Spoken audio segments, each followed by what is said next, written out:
तुम्हारे साथ धर्म के नाम पर कितना बड़ा खिलवाड़ हो रहा है। अगर हम दो शब्द बोल देते हैं तो आपके मिर्ची लग जाती है, आप आग बबूला होते हैं, यहाँ तक कि आप माँ बहन की गालियां ही नहीं बल्कि जान से मारने तक की धमकी दे देते हैं। लेकिन जब आपके ही धर्म के ठेकेदार जो कि अंधभक्त है, जो कि सरकार में बैठे हैं, शासन में बैठे हैं, प्रशासन में बैठे हैं, वो लोग खुले रूप से धर्म के नाम पर और आपको धोखा देकर साथियों करोड़ों अरबों रुपए कमाने का काम कर रहे हैं। अब इसको क्या कहेंगे? सिर्फ 1,000 रुपए देकर वहां पर इन लोगों ने 5,68,000 रुपए देकर और जो 2,89,68,000 रुपए अपनी जेब में एंट्री कर लिए। तो आप सोच सकते हैं कि कितना बड़ा ये फर्जीवाड़ा है। और ये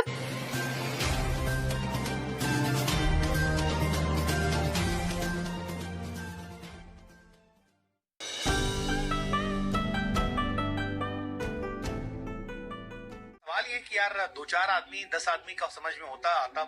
लेकिन 568 जोड़ों को लेकर इतना बड़ा फर्जीवाड़ा बनाया गया, इतना बड़ा फर्जीवाड़ा क्रिएट किया गया, भाई बहन को लाया गया, विधायक आई, पुलिस प्रशासन वहां मौजूद। नमस्कार, आप देख रहे हैं एनबी न्यूज 24x7 नीलम बोध के साथ।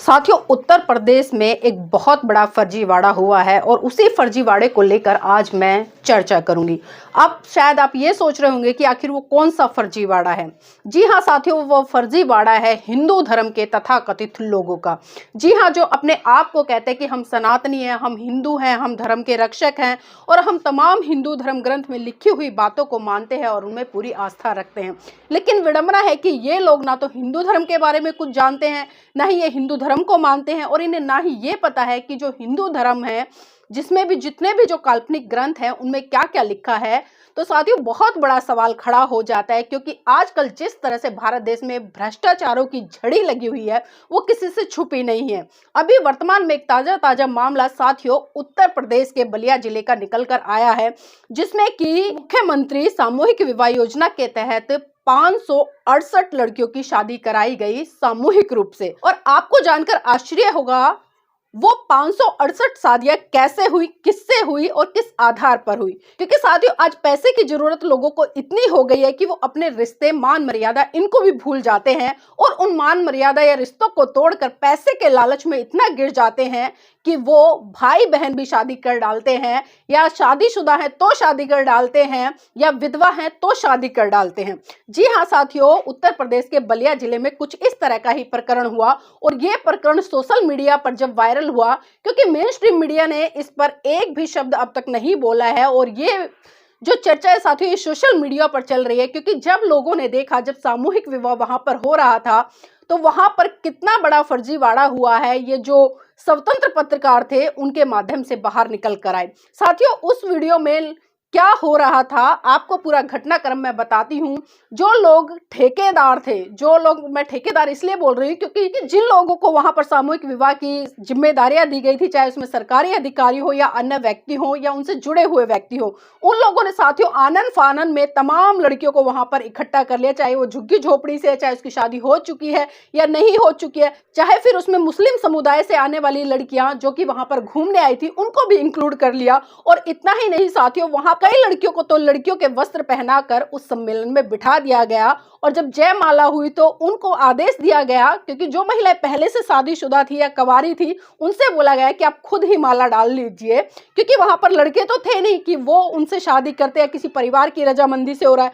या किसी को जरूरत है इसलिए सामूहिक विवाह हो रहा है। साथियों, ये सामूहिक विवाह सिर्फ पैसे कमाने के लिए किया जा रहा था और ये पहली बार नहीं हो, उत्तर प्रदेश में नहीं बल्कि कई राज्यों में इस तरह से बहुत बड़े स्तर पर फर्जीवाड़ा होता है जो मुख्यमंत्री सामूहिक विवाह योजना होती है। और साथियों, ये मामला अभी जिस तरह से निकला है, तो इस मामले के बारे में जब लोगों को जानकारी मिली तो साथियों सोचने पर लोग मजबूर हो गए। अब कहां गए धर्म के वो ठेकेदार जो कहते थे कि विवाह एक पवित्र बंधन है, 7 जन्मों का बंधन है, एक बार जिसका विवाह हो गया, अगर बेटी अपनी ससुराल चली गई तो उसकी अर्थी ही ससुराल से उठेगी। लेकिन पैसे के लालची लोगों ने साथियों वहां पर शादीशुदा महिलाओं के विवाह वहां पर दोबारा करा दिए, नाबालिग लड़कियों के विवाह वहां पर करा दिए, सिर्फ किस लिए? सिर्फ पैसा कमाने के लिए। और साथियों, आपको जानकर आश्चर्य होगा कि वहां पर कुछ मिनटों के जो लोगों को पैसे दिए जा रहे थे, जो दूल्हा दुल्हन थे, क्योंकि दूल्हे तो थे ही नहीं, बहुत जगह दुल्हन ही दुल्हन थी और बहुत जगह दूल्हे ही दूल्हे थे। मतलब कोई तालमेल नहीं किसी भी तरह का, सिर्फ पैसा कमाना था, अपनी जेब भरनी थी और जो सरकार की तरफ से फंड मिलता था, क्योंकि कहीं ना कहीं सरकार का भी इसमें बहुत बड़ा हाथ था। अधिकारी मौजूद थे जिनकी देखरेख में ये काम हुआ और साथ ही जो वहां पर 568 जोड़े थे जिनकी शादी हो रही थी, शादी तो खैर एक मैं बार बार कह रही हूँ वो दिखावा मात्र था, और एक एक जोड़े को ये कहकर बुलाया गया वहां पर कि हम आपको 1000 रुपए देंगे।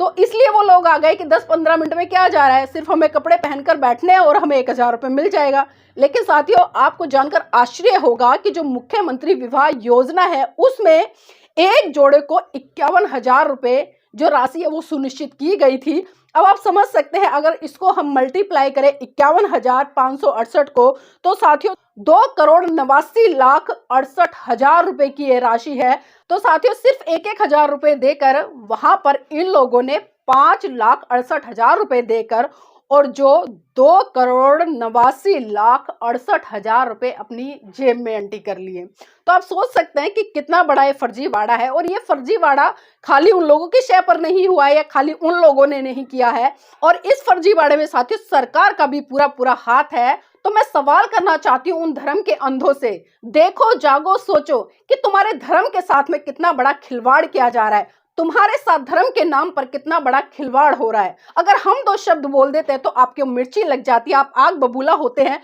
यहां तक कि आप माँ बहन की गालियां ही नहीं बल्कि जान से मारने तक की धमकी दे देते हैं। लेकिन जब आपके ही धर्म के ठेकेदार जो कि अंधभक्त है, जो कि सरकार में बैठे हैं, शासन में बैठे हैं, प्रशासन में बैठे हैं, वो लोग खुले रूप से धर्म के नाम पर और आपको धोखा देकर साथियों करोड़ों अरबों रुपए कमाने का काम कर रहे हैं, अब इसको क्या कहेंगे। कोई भी मुझे हिंदू धर्म का व्यक्ति जो कि कहता है मैं हिंदू धर्म में पूरी आस्था रखता हूं, उनके सभी ग्रंथों को मानता हूं, उनके सभी सिद्धांतों को मानता हूं, तो वो खुद मुझे बताए कि उत्तर प्रदेश में जो योगी सामूहिक विवाह हुआ है मुख्यमंत्री योजना के तहत, उसमें जो काम हुआ क्या ये आपके धर्म ग्रंथों के अनुसार था? अगर था तो मुझे जरूर बताइएगा। और साथियों ये पहला फर्जीवाड़ा नहीं है, मैंने बताया कि इससे पहले भी लगातार कई फर्जीवाड़े हुए हैं, जब मुख्यमंत्री योजना सामूहिक विवाह के तहत ये लोग करोड़ों अरबों रुपए अपनी जेब में गबन कर लेते हैं, सिर्फ वहां पर दिखावे मात्र के लिए लोगों को इकट्ठा कर लेते हैं। जिस तरह से मैंने बताया सोशल मीडिया पर कई वीडियो वायरल हो रही है जिसमें कि साफ साफ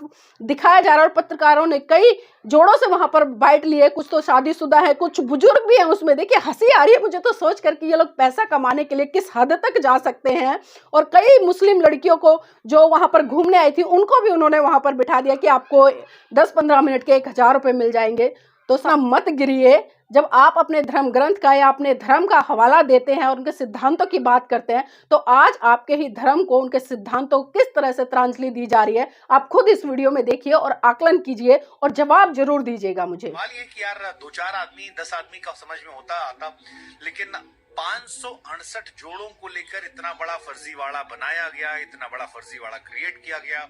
भाई बहन को लाया गया, विधायक आई, पुलिस प्रशासन वहां मौजूद